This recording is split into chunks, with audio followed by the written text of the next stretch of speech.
Il y avait un homme boiteux de naissance qu'on portait et qu'on plaçait tous les jours à la porte du temple appelé la Belle, pour qu'il demande l'aumône à ceux qui entraient dans le temple.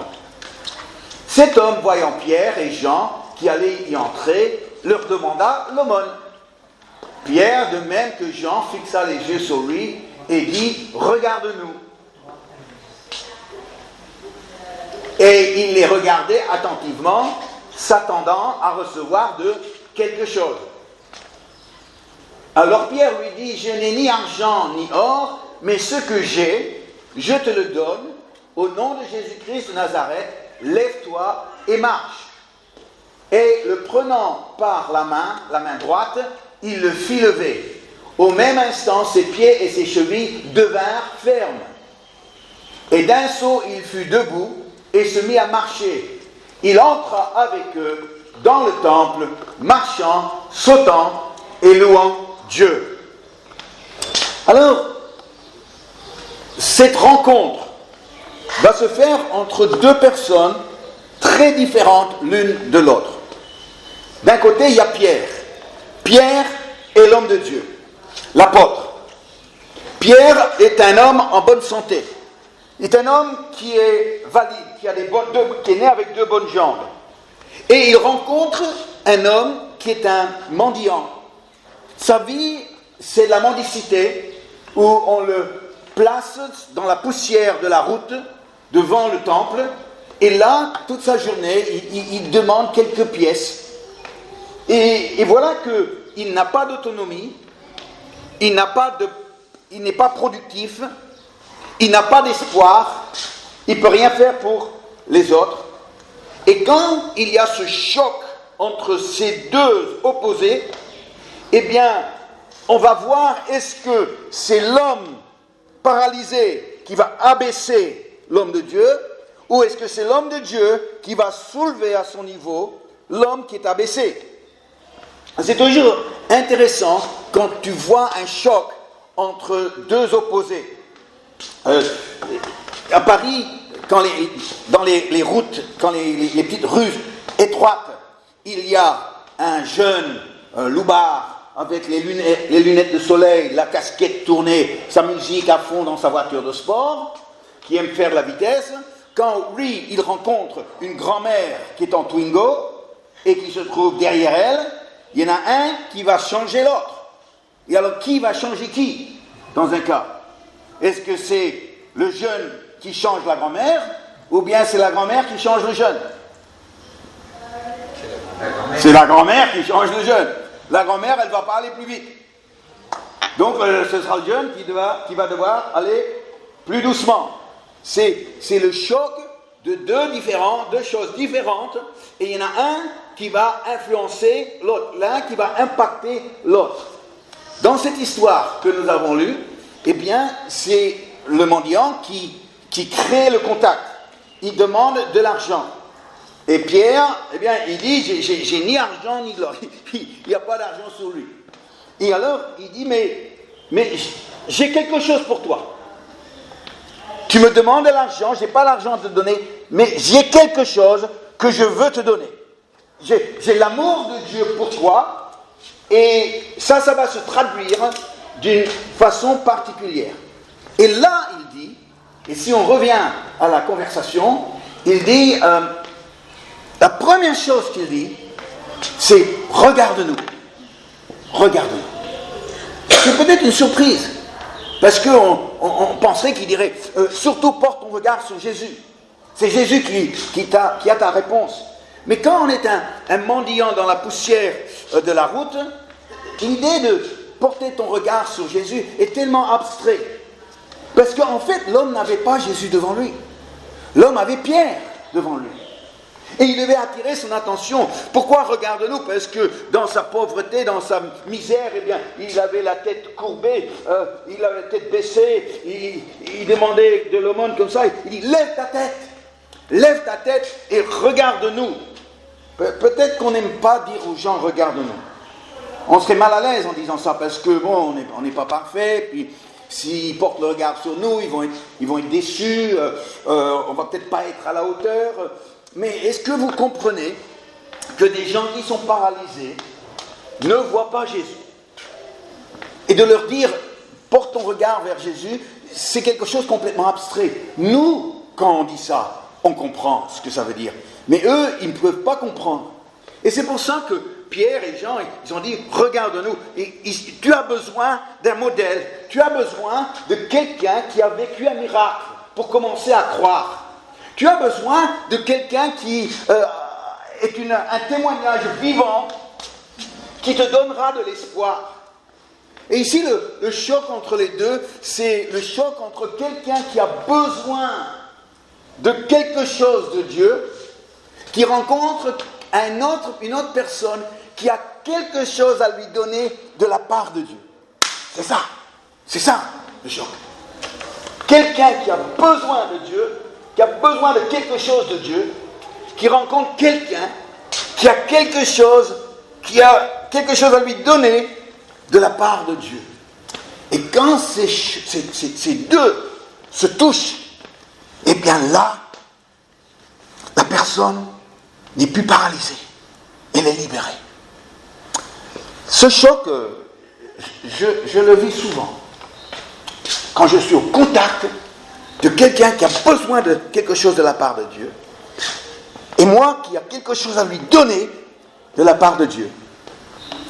Il y a quelques années de cela, quand j'étais pasteur à Paris, il y avait un jeune homme qui est venu à un culte une fois, et il n'était pas disposé du tout, pas bien disposé. Et la raison, c'est parce qu'il venait d'une famille, lui-même était athée, c'était un étudiant de fac à la Sorbonne, il était athée, il venait d'une famille qui était non chrétienne, sauf son grand-père, lui, il était chrétien. Et un jour, spontanément, sa mère et sa sœur ont décidé de venir dans notre église. Ils ont entendu parler de nous, ils sont venus, pas chrétiens, et le premier dimanche, eh bien, ils ont donné leur vie à Jésus. En rentrant, ils ont fait part de leur joie au fils, et lui, tout de suite, il est monté sur ses grands chevaux, c'est comme ça qu'on dit, et il a dit, ouais, mais vous avez été trompé, vous êtes tombé dans une secte, on vous a eu, vous êtes faible, tout ça, ce discours tellement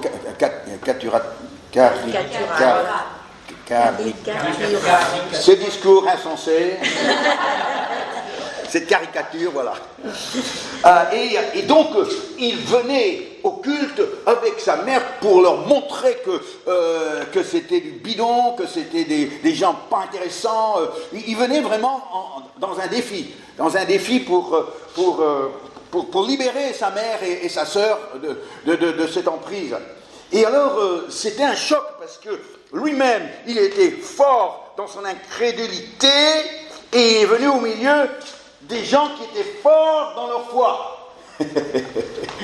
Alors il y a quelque chose qui allait et alors lui, et tout le monde était là en train de louer Dieu, et puis moi j'étais le prédicateur et je prêchais, et puis tu sais, moi les universitaires ça me fait pas peur, hein, moi j'ai un diplôme de fac, c'est rien du tout hein, parler avec un universitaire, et puis et voilà que pendant qu'il était là, il n'était pas bien, il était dérangé, perturbé. Pourquoi ? Parce qu'il était confronté à quelque chose qui était opposé à lui-même. Quand tout d'un coup, ce choc a produit en lui un effet, et là, il a vu des gens devant lui qui ont été transformés, rayonnants, épanouis, heureux, joyeux, et c'était plus fort pour lui. Et finalement, eh bien, les écailles sont tombées de ses yeux, son cœur dur, eh bien, a fondu. Et puis, quand j'ai fait l'appel, eh bien, il s'est avancé, il a donné sa vie à Jésus. Waouh! Ah bien, mais l'histoire ne s'arrête pas là, parce que très vite, François a montré tout son sérieux. Il a tout de suite rejoint les GBU de la Sorbonne. Il est devenu son président après seulement 2 ans, le président du GBU, les groupes publics universitaires. Il est devenu le président. Il m'a demandé de venir prêcher à tous les étudiants. Alors je suis venu et j'ai prêché à la Sorbonne à tous les étudiants là-bas. Et puis après, eh bien, il est devenu pasteur à Oxford pour tous les étudiants d'Oxford internationaux. Et aujourd'hui, la dernière fois que je l'ai vu, eh bien, il est pasteur dans le Marais à Paris. Et tout ça, eh bien, parce qu'il y a eu ce choc. Il ne faut jamais avoir peur de ce choc. La semaine dernière, au pique-nique, j'avais ce monsieur devant moi, ce jeune devant moi, et j'ai dit alors, je vais tenter le tout pour le tout. J'ai dit, je vais y aller. Et alors, et j'ai dit, j'ai vu ce que tu as fait. Il m'a dit, qu'est-ce que j'ai fait? J'ai dit, j'ai vu ce que tu as fait. Et je dis, mais qu'est-ce qui a mis dans ta tête l'idée de venir avec une glacière remplie de bière que tu allais distribuer à tout le monde? Mais où est-ce que tu as été chercher ça? Ah, il a dit, je sais pas, j'ai eu cette idée. J'ai eu cette idée. J'ai dit, mais qui a... Personne ne fait ça.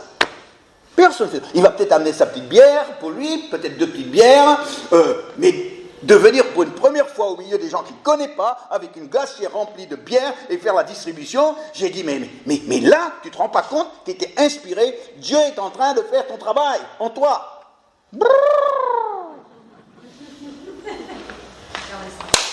Touché, coulé.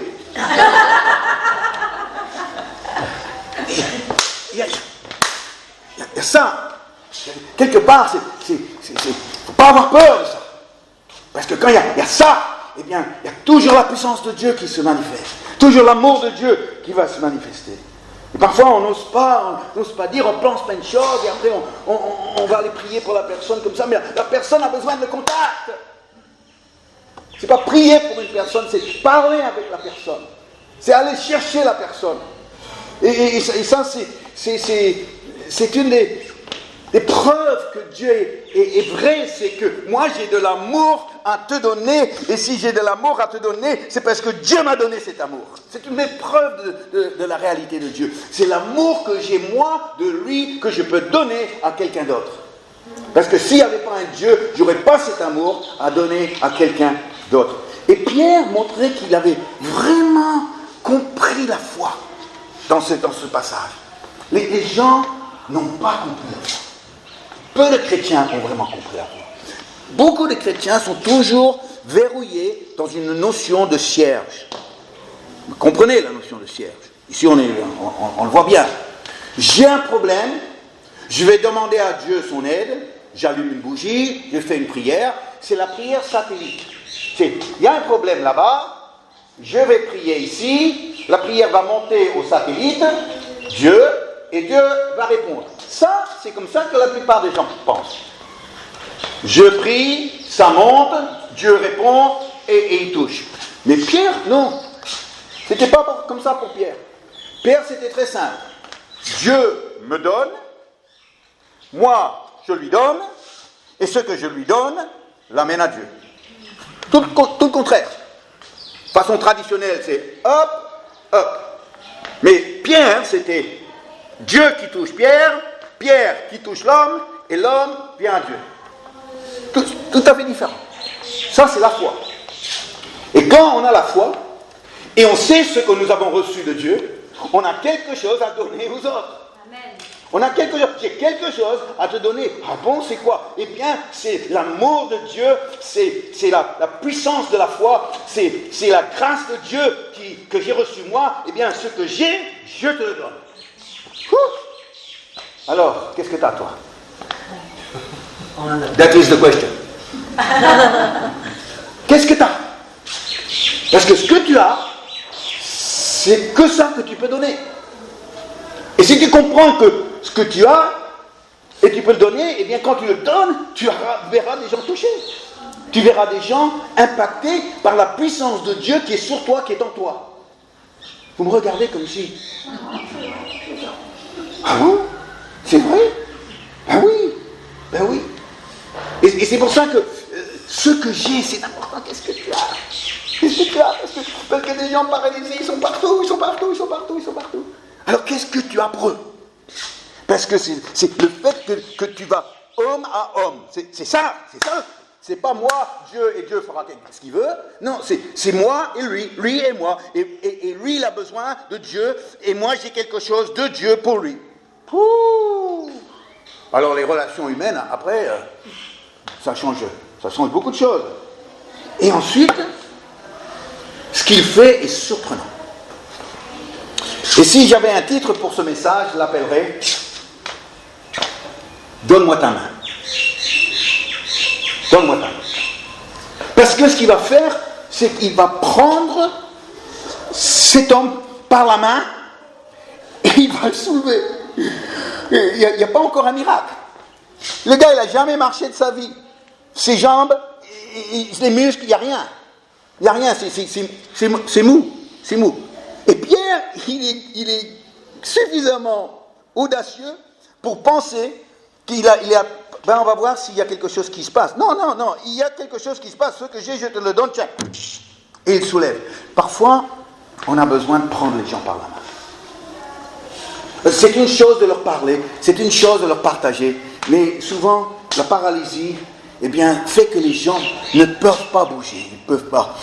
Pourquoi ? Parce qu'ils sont découragés, c'est la négativité, la résignation, l'incrédulité, les craintes, c'est compliqué là. C'est vraiment compliqué là-dedans. Et alors tu peux lui dire plein de choses, il va dire oui, mais il manque quelque chose. Et ce qui manque, c'est que tu prennes par la main et tu le soulèves. Voilà ce qui manque. Ça, si tu veux voir Dieu à l'œuvre, il faut apprendre à le faire. Il faut apprendre à le faire. C'est un moment extraordinaire, parce que la main... Est-ce que vous avez remarqué que Pierre est droitier? Est-ce que vous avez remarqué ça dans le texte? Si on peut défiler, en le prenant par la main droite. C'est intéressant, hein? Pierre l'a pris, il est droitier. Il l'a pris avec sa main droite. Cette main était la même main par laquelle il a été sauvé de la noyade. Parce que quand il a marché sur l'eau dans Matthieu 14, ça allait bien au commencement, après il a commencé à couler, et il est dit que Jésus a étendu la main, il l'a attrapé. Alors comment est-ce qu'il a... Il l'a attrapé avec la main. Donc cette main, maintenant, la main de Pierre, c'était la main que Jésus avait attrapée, par laquelle il a été lui-même sauvé. Et maintenant, cette main va sauver un autre. Et quand tu comprends que le salut est dans ta main, parce que c'est ta main que Jésus a pris, c'est par ta main que tu as été sauvé, ça veut dire que tu comprends. Et quand tu comprends, il y a des picotements dans la main. Aïe. Je dois faire quelque chose de cette main-là. Voilà. Il est haut. En anglais, on a un mot qui... Twitchy. Ma main, elle est twitchy. Ça veut dire que je peux pas... J'ai besoin de faire quelque chose avec elle, parce que c'est cette main-là qui a tenu la main de Jésus, et par laquelle la main de Jésus a été sauvée. Il a été sauvé en tendant la main, et que maintenant, sa main peut sauver quelqu'un d'autre. Mais j'ai besoin de tendre la main pour pouvoir remonter quelqu'un, pour pouvoir soulever. C'est une main, pas seulement d'amitié, mais une main d'amour, c'est une main de foi. C'est la main, pour l'homme mendiant, c'est la main de Jésus. Pour l'homme mendiant. Et c'est pour ça que quand les jeunes me tendent la main, je dis, serre ma main. Alors, c'est vraiment mou. J'ai dit, non, serre ma main. Non, ça c'est comme un poisson mort. Là. Non, serre ma main. Serre ma main. Donne-moi quelque chose. Quand tu me serres la main, donne-moi quelque chose. Donne-moi. La chaleur, l'amitié.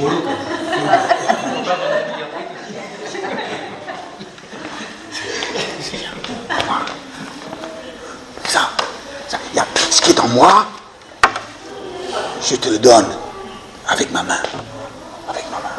Avec ma main, je vais te soulever. Avec ma main de foi, avec ma main d'amour, je vais te soulever. Et ta paralysie, elle n'existera plus, parce que je ne l'accepte pas au nom de Jésus. Allez. Et souvent dû faire ça avec les gens. Pourquoi ? Parce qu'on a une population de gens timides. Incroyable. Timides. J'étais dans une réunion dans le nord de la France, une fois, et puis il y avait un garçon qui était là, jeune homme, 22 ans, mécano, un garçon apparemment bien, je ne le connaissais pas, et première fois dans une réunion. Et donc c'était une mission, je crois que c'était le vendredi soir, et puis il y avait une soirée jeune le samedi soir, et il est là le vendredi soir. Et alors, je prêche, je fais l'appel, et il y a des gens qui répondent pour donner leur vie au Seigneur, et ce garçon, il était assis comme ça, mais il n'a pas bougé. Je dis, mais pourquoi me regarder comme ça, mais ne pas bouger? S'il me regarde comme ça, c'est qu'il y a quelque chose. Hein? Si c'était... Bon, il n'y a rien. Mais s'il me regarde comme ça, il y a quelque chose. Oui ou non? Oui. Alors, il y a quelque chose, il voit que d'autres répondent, lui il ne répond pas. Le pauvre, il est paralysé. Donc je vais devoir aller le chercher. Alors je lui dis, et toi tu t'appelles comment? Et il ne m'appelle plus son nom. Je crois que c'était Antoine. Et j'ai dit, est-ce que tu veux donner ta vie à Jésus? Il m'a dit oui. Ben viens. Alors il est venu. Il a donné sa vie à Jésus ce soir même. Heureusement que je lui ai posé la question. Et le lendemain, il est venu dans la soirée jeune, marchant, sautant et louant Dieu. Ouh! C'était magnifique. Mais si j'avais rien fait, je dis, je vais prier pour toi. Seigneur, s'il te plaît, tu vois ce garçon. Ben non! Non! Parce que c'est cette main qui l'a sauvé. Cette main qui a tenu la main de Jésus, par laquelle Jésus m'a sauvé, eh bien c'est cette main qui va soulever quelqu'un et le libérer de sa paralysie. Et ça, c'est nous. Ce que j'ai, je te le donne. Au nom de Jésus. Il y a une dernière leçon que je veux tirer de cette histoire. C'est que il y a, à la sortie de toutes les églises, et je ne parle pas du bâtiment ici, mais autour de l'église, c'est nous, l'église c'est nous. Il y a des gens qui sont là et qui nous observent, qui observent, eux-mêmes n'ont pas de relation avec Dieu, mais toute leur journée, ils voient passer des gens qui ont une relation avec Dieu. Eux, ils ne sont pas de l'intérieur, ils sont de l'extérieur, ils sont des gens du dehors, comme Paul le dit. Et tous les autres qui ont une relation avec Dieu, ils sont des gens qui viennent dans la maison de Dieu pour louer le Seigneur, et lui non, il est à l'extérieur. Et ce que Pierre allait faire pour lui, non seulement allait lui redonner des jambes, mais allait lui donner une place dans la communauté des croyants. Que maintenant il n'était plus seul dans son problème et dans sa vie, mais maintenant il faisait partie de ceux qui avaient une relation avec Dieu. Et aujourd'hui, la paralysie empêche les gens de venir au milieu de nous, de revenir au milieu de nous, mais une fois qu'ils sont libérés de leur paralysie, ils prennent leur place et ils sont là au milieu de nous, en train de marcher, sauter et louer Dieu. Et quand j'ai vu ça, j'ai dit, ça, c'est une belle église, ça. Hein? Une église où il n'y a que des gens qui marchent, sautent et qui louent Dieu. Ça, c'est une belle église. Et ça devrait être ce qu'une église représente. Des hommes et des femmes qui ont été libérés de leur paralysie et qui maintenant sont tellement joyeux, qui sautent, qui marchent, qui louent Dieu. Et l'église, c'est ça. Et maintenant, il n'est plus à l'extérieur. Fini d'être à l'extérieur. Maintenant, il est à l'intérieur. Il fait partie des autres. Et maintenant, c'est avec les autres qu'il va vivre sa vie avec Dieu. Autour de nous, il y a des gens paralysés qui vivent au dehors, mais qui pourraient facilement faire partie de nous. Un jour, je faisais une mission dans une région de France, et c'était la dernière réunion. Et il y avait une des filles de l'église qui avait amené son collègue. Elle travaillait dans un cabinet d'architectes, et elle est venue avec un des architectes. Et le gars, il était là dans la réunion, et c'était un homme assez grand, plutôt grand d'ailleurs, et je voyais qu'il était vraiment blindé, ça ne l'intéressait pas, et j'ai compris qu'à par la suite, en fait, il était venu pour draguer la fille qu'il avait invitée. C'était une bonne façon d'être avec elle, quoi. Et alors il a accepté l'invitation. Mais je voyais que manifestement ça ne l'intéressait pas, il écoutait seulement à moitié. Bon. Et alors j'arrive à la fin de la réunion, je fais mon appel, il y a quelques personnes qui répondent ce jour-là, lui il ne bouge pas, c'est le marbre, vraiment, on ne pouvait pas mieux montrer qu'il n'était pas intéressé que ce qu'il faisait. Et donc j'ai dit, oh, je suis là, c'est un défi celui-là. Celui-là, c'est magnifique. Mais ma main, elle picote. J'ai le fourmillement là, dans la main. Oh, je vais aller le chercher celui-là. Je vais aller le chercher. Alors j'ai dit, monsieur, Dieu m'a donné une parole pour vous. Maintenant, j'avais son attention. Pourquoi je parlais de lui? Dieu m'a donné une parole pour vous. Et j'ai dit, voilà ce qu'il m'a dit. Que vous, dans votre jeunesse, vous avez côtoyé des gens qui étaient très religieux, qui croyaient en Dieu, qui étaient très religieux, mais en fait, c'était des hypocrites. Et que quand vous avez vu leur comportement, vous avez tout jeté, tout rejeté, et c'est aujourd'hui, vous êtes marqué par ça. Et j'ai dit, est-ce que ça correspond, monsieur? Est-ce que ça correspond? Il me regarde, il dit, pas du tout. Ah, il faut des nerfs solides, hein. J'ai dit, j'ai peut-être tort dans ce que je dis, mais j'ai peut-être raison. Et bon, la réunion s'est terminée comme ça, bien gentiment, c'était pas agressif. Et la réunion s'est terminée, et je suis reparti, rentré chez moi le lendemain. Voilà, 3 semaines plus tard, j'apprends la suite. Monsieur là, qui est non, c'est pas du tout, non, ça correspond pas du tout. Eh bien, il est rentré le soir, il n'a pas dormi la première nuit. Ah non, il n'a pas dormi. Et la deuxième nuit non plus, il n'a pas dormi. Troisième nuit, eh bien, ça n'a pas marché non plus. 3 nuits sans fermer l'œil, tellement qu'il a été troublé par ça. Il demandait qu'une seule chose, c'est que le dimanche arrive pour venir à l'église et donner sa vie à Jésus. Cet homme, eh bien, est devenu le trésorier de l'église, un des anciens, et le bras droit du pasteur, en activité aujourd'hui. Alors, c'est là où on dit, attends Vincent, tu vas fort, tu... Non, mais attends.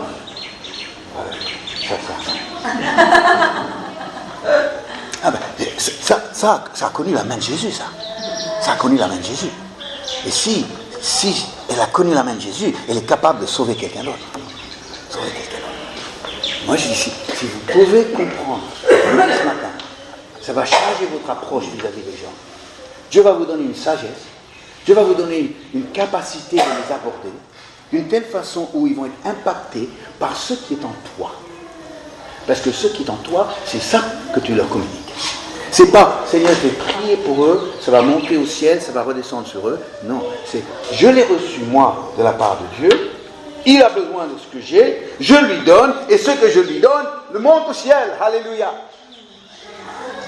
Eh bien, aujourd'hui, si vous pouvez comprendre ce principe, eh bien, ça veut dire que le contact avec chaque personne devient un potentiel énorme, parce qu'ils ne vont pas tout dire tout de suite, mais si toi tu vas chercher un moyen pour aller les soulever, eh bien tu vas voir, il y en a plusieurs qui vont se lever pour ça. Aujourd'hui, l'être humain, il est là assis dans les poussières, il est là depuis sa naissance. Puis, tous les jours, il est porté, placé. C'est comme si la société s'occupe de lui, parce que lui, il ne peut rien faire de lui-même.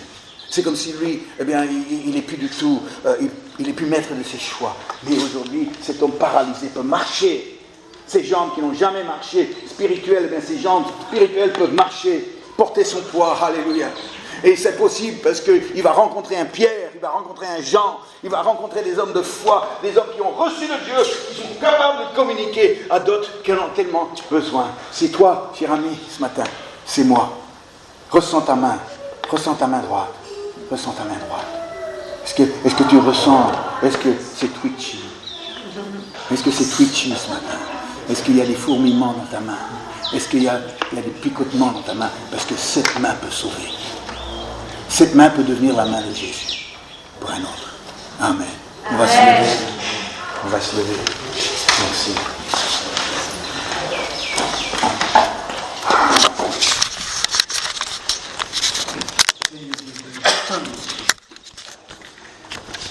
Nous sommes heureux de ceux qui ont eu un rôle à jouer dans notre conversion à nous. Il y a des gens qui ont tendu la main envers nous et, Seigneur, nous ont soulevés de notre paralysie personnelle.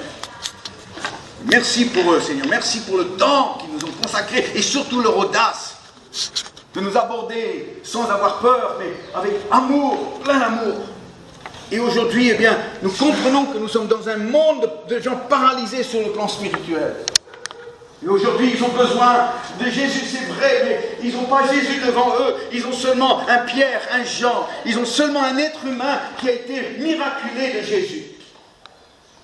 Aujourd'hui, Seigneur, eh bien, ça nous fait rêver d'imaginer qu'on peut communiquer ce que nous avons reçu. On peut le donner à un autre. De la part de Dieu, on peut le donner à un autre. Seigneur, c'est passionnant de comprendre ça. Aujourd'hui, Seigneur, aide-nous chacun de saisir les occasions que tu nous donnes. Toutes les occasions. Il y avait un homme boiteux de naissance qu'on portait et qu'on plaçait tous les jours à la porte du temple appelé la Belle, pour qu'il demande l'aumône à ceux qui entraient dans le temple. Cet homme, voyant Pierre et Jean qui allaient y entrer, leur demanda l'aumône. Pierre, de même que Jean, fixa les yeux sur lui et dit « Regarde-nous ». Et il les regardait attentivement, s'attendant à recevoir de quelque chose. Alors Pierre lui dit « Je n'ai ni argent ni or, mais ce que j'ai, je te le donne. Au nom de Jésus-Christ de Nazareth, lève-toi et marche. » Et le prenant par la main droite, il le fit lever. Au même instant, ses pieds et ses chevilles devinrent fermes. Et d'un saut, il fut debout et se mit à marcher. Il entra avec eux dans le temple, marchant, sautant et louant Dieu. Alors, cette rencontre va se faire entre deux personnes très différentes l'une de l'autre. D'un côté, il y a Pierre. Pierre est l'homme de Dieu, l'apôtre. Pierre est un homme en bonne santé. Il est un homme qui est valide, qui est né avec deux bonnes jambes. Et il rencontre un homme qui est un mendiant. Sa vie, c'est de la mendicité, où on le place dans la poussière de la route, devant le temple, et là, toute sa journée, il demande quelques pièces. Et voilà qu'il n'a pas d'autonomie, il n'est pas productif, il n'a pas d'espoir, il ne peut rien faire pour les autres. Et quand il y a ce choc entre ces deux opposés, eh bien, on va voir, est-ce que c'est l'homme paralysé qui va abaisser l'homme de Dieu, ou est-ce que c'est l'homme de Dieu qui va soulever à son niveau l'homme qui est abaissé? C'est toujours intéressant quand tu vois un choc entre deux opposés.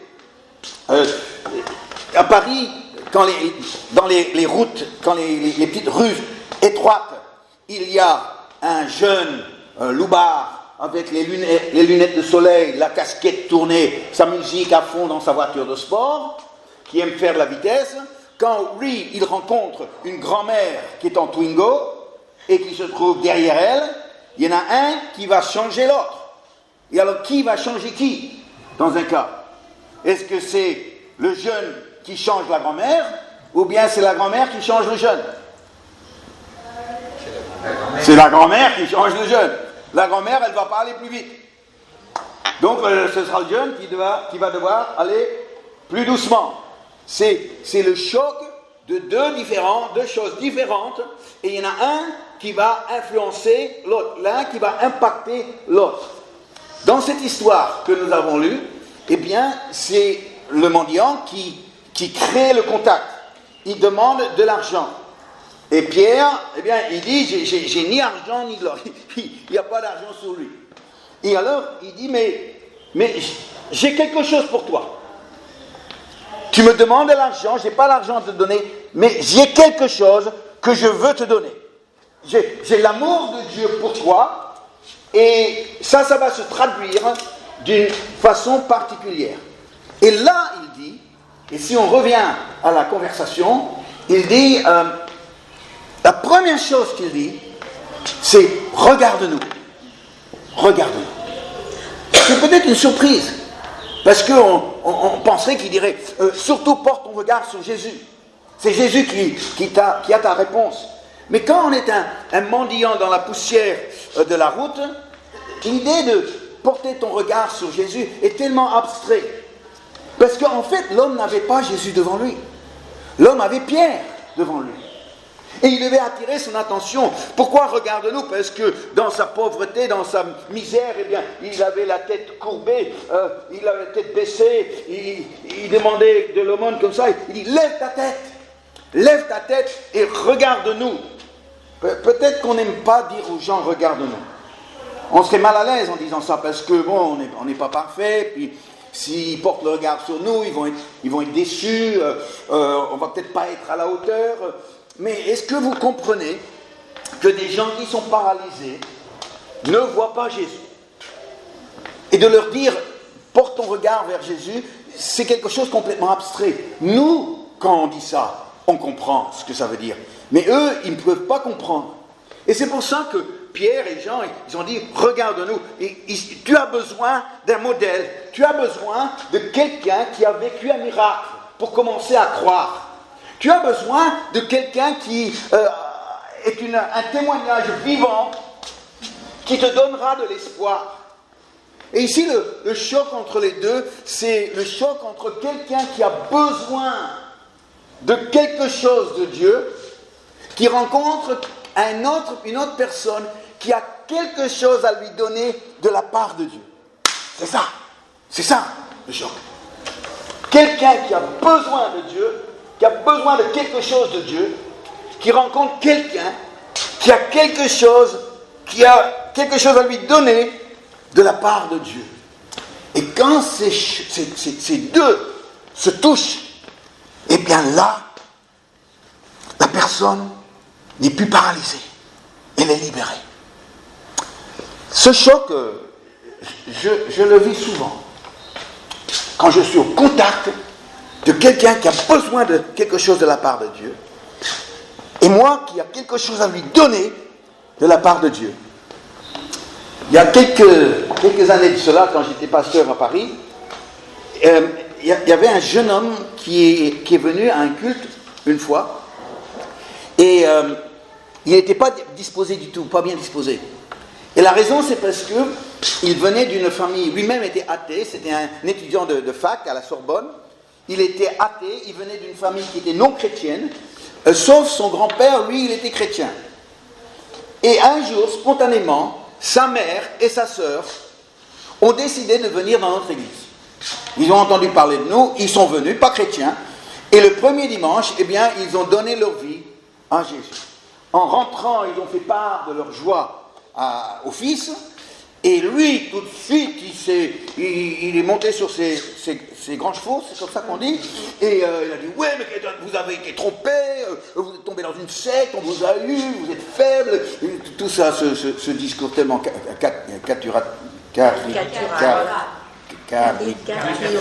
ce discours insensé, cette caricature, voilà. Et donc, il venait au culte avec sa mère pour leur montrer que c'était du bidon, que c'était des gens pas intéressants. Il venait vraiment dans un défi pour libérer sa mère et sa sœur de cette emprise. Et alors, c'était un choc parce que lui-même, il était fort dans son incrédulité et il est venu au milieu des gens qui étaient forts dans leur foi. Alors, il y a quelque chose qui allait... Et alors, lui... Et tout le monde était là en train de louer Dieu. Et puis, moi, j'étais le prédicateur et je prêchais. Et puis, tu sais, moi les universitaires, ça ne me fait pas peur. Hein, moi, j'ai un diplôme de fac, c'est rien du tout, hein, parler avec un universitaire. Et puis, et voilà que pendant qu'il était là, il n'était pas bien, il était dérangé, perturbé. Pourquoi? Parce qu'il était confronté à quelque chose qui était opposé à lui-même. Quand tout d'un coup, ce choc a produit en lui un effet Et là, il a vu des gens devant lui qui ont été transformés, rayonnants, épanouis, heureux, joyeux. Et c'était plus fort pour lui. Et finalement, eh bien, les écailles sont tombées de ses yeux. Son cœur dur, eh bien, a fondu. Et puis, quand j'ai fait l'appel, eh bien, il s'est avancé. Il a donné sa vie à Jésus. Waouh! Ah bien, mais l'histoire ne s'arrête pas là. Parce que très vite, François a montré tout son sérieux. Il a tout de suite rejoint les GBU de la Sorbonne. Il est devenu son président après seulement 2 ans, le président du GBU, les groupes bibliques universitaires. Il est devenu le président. Il m'a demandé de venir prêcher à tous les étudiants. Alors je suis venu et j'ai prêché à la Sorbonne à tous les étudiants là-bas. Et puis après, eh bien, il est devenu pasteur à Oxford pour tous les étudiants d'Oxford internationaux. Et aujourd'hui, la dernière fois que je l'ai vu, eh bien, il est pasteur dans le Marais. À Paris. Et tout ça, eh bien, parce qu'il y a eu ce choc. Il ne faut jamais avoir peur de ce choc. La semaine dernière, au pique-nique, j'avais ce monsieur devant moi, ce jeune devant moi, et j'ai dit alors, je vais tenter le tout pour le tout. J'ai dit, je vais y aller. Et alors, et j'ai dit, j'ai vu ce que tu as fait. Il m'a dit, qu'est-ce que j'ai fait? J'ai dit, j'ai vu ce que tu as fait. Et je dis, mais qu'est-ce qui a mis dans ta tête l'idée de venir avec une glacière remplie de bière que tu allais distribuer à tout le monde? Mais où est-ce que tu as été chercher ça? Ah, il a dit, je sais pas, j'ai eu cette idée. J'ai eu cette idée. J'ai dit, mais qui a... Personne ne fait ça. Personne ne fait ça. Il va peut-être amener sa petite bière pour lui, peut-être 2 petites bières, mais de venir pour une première fois au milieu des gens qu'il ne connaît pas, avec une glacière remplie de bière et faire la distribution, j'ai dit, mais là, tu ne te rends pas compte, tu étais inspiré, Dieu est en train de faire ton travail en toi.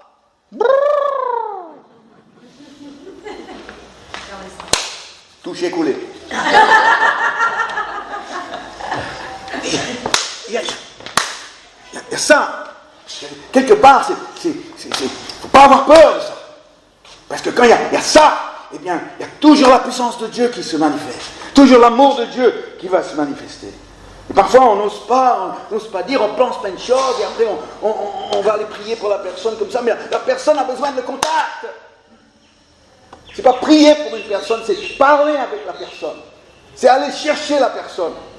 Et ça, c'est une des preuves que Dieu est vrai, c'est que moi j'ai de l'amour à te donner, et si j'ai de l'amour à te donner, c'est parce que Dieu m'a donné cet amour. C'est une des preuves de la réalité de Dieu. C'est l'amour que j'ai moi de lui, que je peux donner à quelqu'un d'autre. Parce que s'il n'y avait pas un Dieu, je n'aurais pas cet amour à donner à quelqu'un d'autre. Et Pierre montrait qu'il avait vraiment compris la foi dans ce passage. Les gens n'ont pas compris la foi. Peu de chrétiens ont vraiment compris la foi. Beaucoup de chrétiens sont toujours verrouillés dans une notion de cierge. Vous comprenez la notion de cierge? Ici, on le voit bien. J'ai un problème, je vais demander à Dieu son aide, j'allume une bougie, je fais une prière, c'est la prière satellite. Il y a un problème là-bas, je vais prier ici, la prière va monter au satellite, Dieu, et Dieu va répondre. Ça, c'est comme ça que la plupart des gens pensent. Je prie, ça monte, Dieu répond et il touche. Mais Pierre, non. C'était pas comme ça pour Pierre. Pierre, c'était très simple. Dieu me donne, moi, je lui donne, et ce que je lui donne, l'amène à Dieu. Tout le contraire.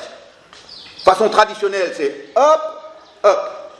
Mais Pierre, c'était Dieu qui touche Pierre, Pierre qui touche l'homme, et l'homme vient à Dieu. Tout à fait différent. Ça, c'est la foi. Et quand on a la foi, et on sait ce que nous avons reçu de Dieu, on a quelque chose à donner aux autres. Amen.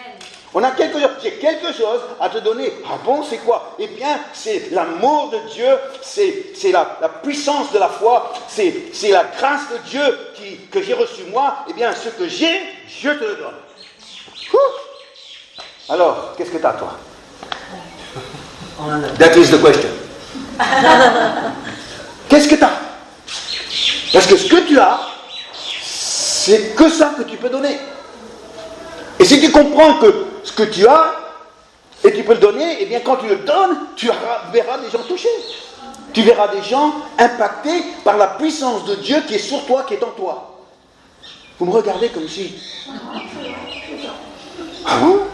C'est vrai? Ben oui, ben oui. Et c'est pour ça que ce que j'ai, c'est important. Qu'est-ce que tu as? Qu'est-ce que tu as? Parce que des gens paralysés, ils sont partout. Alors qu'est-ce que tu as pour eux? Parce que c'est le fait que tu vas homme à homme. C'est ça. C'est pas moi, Dieu, et Dieu fera ce qu'il veut. Non, c'est moi et lui et moi. Et lui, il a besoin de Dieu, et moi, j'ai quelque chose de Dieu pour lui. Ouh. Alors les relations humaines, après, ça change beaucoup de choses. Et ensuite, ce qu'il fait est surprenant. Et si j'avais un titre pour ce message, je l'appellerais « Donne-moi ta main ». Donne-moi ta main. Parce que ce qu'il va faire, c'est qu'il va prendre cet homme par la main et il va le soulever. Il n'y a pas encore un miracle. Le gars, il n'a jamais marché de sa vie. Ses jambes, les muscles, il n'y a rien. Il n'y a rien, c'est mou. C'est mou. Et Pierre, il est suffisamment audacieux pour penser qu'il a ben on va voir s'il y a quelque chose qui se passe. Non, il y a quelque chose qui se passe. Ce que j'ai, je te le donne, tiens. Et il soulève. Parfois, on a besoin de prendre les gens par la main. C'est une chose de leur parler, c'est une chose de leur partager, mais souvent, la paralysie, eh bien, fait que les gens ne peuvent pas bouger, ils ne peuvent pas. Pourquoi? Parce qu'ils sont découragés, c'est la négativité, la résignation, l'incrédulité, les craintes, les timidité. C'est compliqué là. C'est vraiment compliqué là-dedans. Oh. Et alors tu peux lui dire plein de choses, il va dire oui, mais il manque quelque chose. Et ce qui manque, c'est que tu prennes par la main et tu le soulèves. Voilà ce qui manque. Ça, si tu veux voir Dieu à l'œuvre, eh bien il faut apprendre à le faire. C'est un moment extraordinaire, parce que la main... Est-ce que vous avez remarqué que Pierre est droitier? Est-ce que vous avez remarqué ça dans le texte? Si on peut défiler, en le prenant par la main droite. C'est intéressant, hein? Pierre l'a pris, il est droitier. Il l'a pris avec sa main droite. Cette main était la même main par laquelle il a été sauvé de la noyade.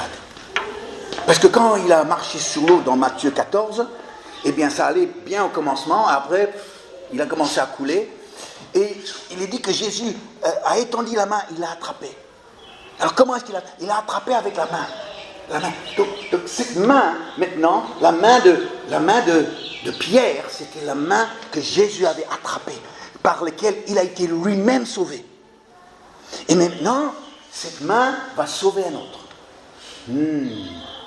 Et quand tu comprends que le salut est dans ta main, parce que c'est ta main que Jésus a pris, c'est par ta main que tu as été sauvé, ça veut dire que tu comprends. Et quand tu comprends, il y a des picotements dans la main.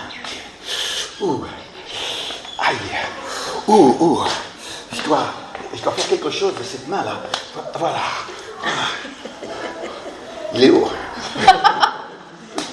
Tu vois, en anglais, un mot qui twitchy. Ma main est twitchy. Ça veut dire que je peux pas j'ai besoin de faire quelque chose avec elle, parce que c'est cette main-là qui a tenu la main de Jésus, et par laquelle la main de Jésus a été sauvée. Il a été sauvé en tendant la main, et que maintenant, sa main peut sauver quelqu'un d'autre. Mais j'ai besoin de tendre la main pour pouvoir remonter quelqu'un, pour pouvoir le soulever. C'est une main, pas seulement d'amitié, mais une main d'amour, c'est une main de foi. C'est la main pour l'homme mendiant, c'est la main de Jésus. Pour l'homme mendiant. Et c'est pour ça, quand les jeunes me tendent la main, tu vois, je dis, serre ma main. Alors, c'est vraiment mou. Tu vois, j'ai dit, non, serre ma main. Non, ça c'est comme un poisson mort. Là. Serre ma main. Serre ma main. Donne-moi quelque chose. Quand tu me serres la main, donne-moi quelque chose. Donne-moi. Oh, la chaleur, la séchée.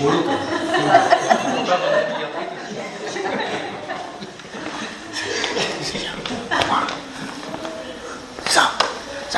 Ce qui est en moi, je te le donne avec ma main. Avec ma main, je vais te soulever. Avec ma main de foi, avec ma main d'amour, je vais te soulever. Et ta paralysie, eh bien, elle n'existera plus parce que je ne l'accepte pas au nom de Jésus. Allez. Oh. Et souvent dû faire ça avec les gens. Pourquoi ? Parce qu'on a une population de gens timides. Incroyable. Timides. J'étais dans une réunion dans le nord de la France, une fois, et puis il y avait un garçon qui était là, jeune homme, 22 ans, mécano, un garçon apparemment bien, je ne le connaissais pas, et première fois dans une réunion. Et donc c'était une mission, je crois que c'était le vendredi soir, et puis il y avait une soirée jeune le samedi soir, et il est là le vendredi soir. Et alors, je prêche, je fais l'appel, et il y a des gens qui répondent pour donner leur vie au Seigneur, et ce garçon, il était assis comme ça, mais il n'a pas bougé. Je dis, mais pourquoi me regarder comme ça ? Mais il n'a pas bougé. S'il me regarde comme ça, c'est qu'il y a quelque chose. Hein ? Si c'était... Bon, il n'y a rien. Mais s'il me regarde comme ça, il y a quelque chose. Oui ou non ? Oui. Alors, il y a quelque chose, il voit que d'autres répondent, lui il ne répond pas. Le pauvre, il est paralysé. Donc je vais devoir aller le chercher. Alors je lui dis, et toi tu t'appelles comment ? Et il ne m'appelle plus son nom. Je crois que c'était Antoine. Et j'ai dit, est-ce que tu veux donner ta vie à Jésus ? Il m'a dit oui. Ben viens. Alors il est venu. Il a donné sa vie à Jésus ce soir même. Heureusement que je lui ai posé la question. Et le lendemain, il est venu dans la soirée jeune, marchant, sautant et louant Dieu. Ouh ! C'était magnifique. Mais si j'avais rien fait, je dis, je vais prier pour toi. Seigneur, s'il te plaît, tu vois ce garçon. Ben non. Non. Parce que c'est cette main qui m'a sauvé. Cette main qui a tenu la main de Jésus, par laquelle Jésus m'a sauvé, eh bien c'est cette main qui va soulever quelqu'un et le libérer de sa paralysie. Et ça, c'est nous. Ce que j'ai, je te le donne. Au nom de Jésus. Il y a une dernière leçon que je veux tirer de cette histoire. C'est que il y a à la sortie de toutes les églises, et je ne parle pas du bâtiment ici, mais autour de l'église, c'est nous, l'église c'est nous. Il y a des gens qui sont là et qui nous observent, qui observent, eux-mêmes n'ont pas de relation avec Dieu, mais toute leur journée, ils voient passer des gens qui ont une relation avec Dieu. Eux, ils ne sont pas de l'intérieur, ils sont de l'extérieur, ils sont des gens du dehors, comme Paul le dit. Et tous les autres qui ont une relation avec Dieu, ils sont des gens qui viennent dans la maison de Dieu pour louer le Seigneur, et lui non, il est à l'extérieur. Et ce que Pierre allait faire pour lui, non seulement allait lui redonner des jambes, mais allait lui donner une place dans la communauté des croyants. Que maintenant, il n'était plus seul dans son problème et dans sa vie, mais maintenant, il faisait partie de ceux qui avaient une relation avec Dieu. Et aujourd'hui, la paralysie empêche les gens de venir au milieu de nous, de revenir au milieu de nous, mais une fois qu'ils sont libérés de leur paralysie, ils prennent leur place et ils sont là au milieu de nous, en train de marcher, sauter et louer Dieu. Et quand j'ai vu ça, j'ai dit, ça, c'est une belle église, ça. Hein? Une église où il n'y a que des gens qui marchent, sautent et qui louent Dieu. Ça, c'est une belle église. Et ça devrait être ce qu'une église représente. Des hommes et des femmes qui ont été libérés de leur paralysie et qui maintenant sont tellement joyeux, qui sautent, qui marchent, qui louent Dieu. Et l'église, c'est ça. Et maintenant, il n'est plus à l'extérieur. Fini d'être à l'extérieur. Maintenant, il est à l'intérieur. Il fait partie des autres. Et maintenant, c'est avec les autres qu'il va vivre sa vie avec Dieu. Autour de nous, il y a des gens paralysés qui vivent au dehors, mais qui pourraient facilement faire partie de nous. Un jour, je faisais une mission dans une région de France, et c'était la dernière dernière réunion. Et il y avait une des filles de l'église qui avait amené son collègue. Elle travaillait dans un cabinet d'architectes et elle est venue avec un des architectes. Et le gars, il était là dans la réunion, et c'était un homme assez grand, plutôt grand d'ailleurs, et je voyais qu'il était vraiment blindé, ça ne l'intéressait pas, et j'ai compris qu'à part la suite, en fait, il était venu pour draguer la fille qu'il avait invitée. C'était une bonne façon d'être avec elle, quoi. Et alors il a accepté l'invitation. Mais je voyais que manifestement ça ne l'intéressait pas, il écoutait seulement à moitié. Bon. Et alors j'arrive à la fin de la réunion, je fais mon appel, il y a quelques personnes qui répondent ce jour-là, lui il ne bouge pas, c'est le marbre, vraiment, on ne pouvait pas mieux montrer qu'il n'était pas intéressé que ce qu'il faisait. Et donc j'ai dit, oh, celui-là, c'est un défi, celui-là. Celui-là, c'est un défi. Mais ma main, elle picote. J'ai le fourmillement là, dans la main. Oh, je vais aller le chercher, celui-là. Je vais aller le chercher. Alors j'ai dit, monsieur, Dieu m'a donné une parole pour vous. Maintenant, j'avais son attention. Pourquoi je parlais de lui? Dieu m'a donné une parole pour vous. Et alors, j'ai dit, voilà ce qu'il m'a dit. Que vous, dans votre jeunesse, vous avez côtoyé des gens qui étaient très religieux, qui croyaient en Dieu, qui étaient très religieux, mais en fait, c'était des hypocrites. Et que quand vous avez vu leur comportement, vous avez tout jeté, tout rejeté, et c'est aujourd'hui, vous êtes marqué par ça. Et j'ai dit, est-ce que ça correspond, monsieur? Est-ce que ça correspond? Il me regarde, il dit, pas du tout. Ah, il faut des nerfs solides, hein. J'ai dit, j'ai peut-être tort dans ce que je dis, mais j'ai peut-être raison. Et bon, la réunion s'est terminée comme ça, bien gentiment, c'était pas agressif. Et la réunion s'est terminée, et je suis reparti, rentré chez moi le lendemain. Voilà, 3 semaines plus tard, j'apprends la suite. Monsieur là, qui est non, c'est pas du tout, non, ça correspond pas du tout. Eh bien, il est rentré le soir, il n'a pas dormi la première nuit. Ah non, il n'a pas dormi. Et la deuxième nuit non plus, il n'a pas dormi. Troisième nuit, eh bien, ça n'a pas marché non plus. 3 nuits sans fermer l'œil, tellement qu'il a été troublé par ça. Il demandait qu'une seule chose, c'est que le dimanche arrive pour venir à l'église et donner sa vie à Jésus. Cet homme, eh bien, est devenu le trésorier de l'église, un des anciens, et le bras droit du pasteur, en activité aujourd'hui. Alors, c'est là où vous dites, attends Vincent, tu vas fort, tu... Non, mais attends.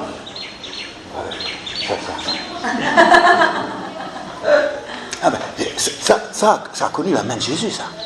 Ça a connu la main de Jésus. Et si elle a connu la main de Jésus, elle est capable de sauver quelqu'un d'autre. Moi, je dis, si vous pouvez comprendre ce matin, ça va changer votre approche vis-à-vis des gens. Dieu va vous donner une sagesse, Dieu va vous donner une capacité de les aborder d'une telle façon où ils vont être impactés par ce qui est en toi. Parce que ce qui est en toi, c'est ça que tu leur communiques. C'est pas, Seigneur, je vais prier pour eux, ça va monter au ciel, ça va redescendre sur eux. Non, c'est, je l'ai reçu, moi, de la part de Dieu, il a besoin de ce que j'ai, je lui donne, et ce que je lui donne, le monte au ciel. Alléluia. Eh bien, aujourd'hui, si vous pouvez comprendre ce principe, eh bien, ça veut dire que le contact avec chaque personne devient un potentiel énorme, parce qu'ils ne vont pas tout dire tout de suite, mais si toi, tu vas chercher un moyen pour aller les soulever, eh bien, tu vas voir, il y en a plusieurs qui vont se lever pour ça. Aujourd'hui, l'être humain, il est là, assis dans les poussières. Il est là depuis sa naissance. Puis, tous les jours, il est porté, placé. C'est comme si la société s'occupe de lui, parce que lui, il ne peut rien faire de lui-même. C'est comme si lui, eh bien, il n'est plus du tout, il n'est plus maître de ses choix. Mais aujourd'hui, cet homme paralysé peut marcher. Ces jambes qui n'ont jamais marché, spirituelles, eh bien, ces jambes spirituelles peuvent marcher, porter son poids, alléluia.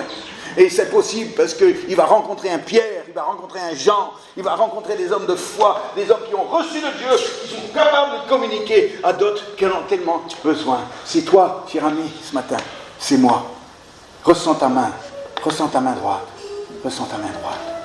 Est-ce que tu ressens? Est-ce que c'est twitchy? Est-ce que c'est twitchy ce matin? Est-ce qu'il y a des fourmillements dans ta main? Est-ce qu'il y a des picotements dans ta main? Parce que cette main peut sauver. Cette main peut devenir la main de Jésus pour un autre. Amen. On va se lever. On va se lever. Merci.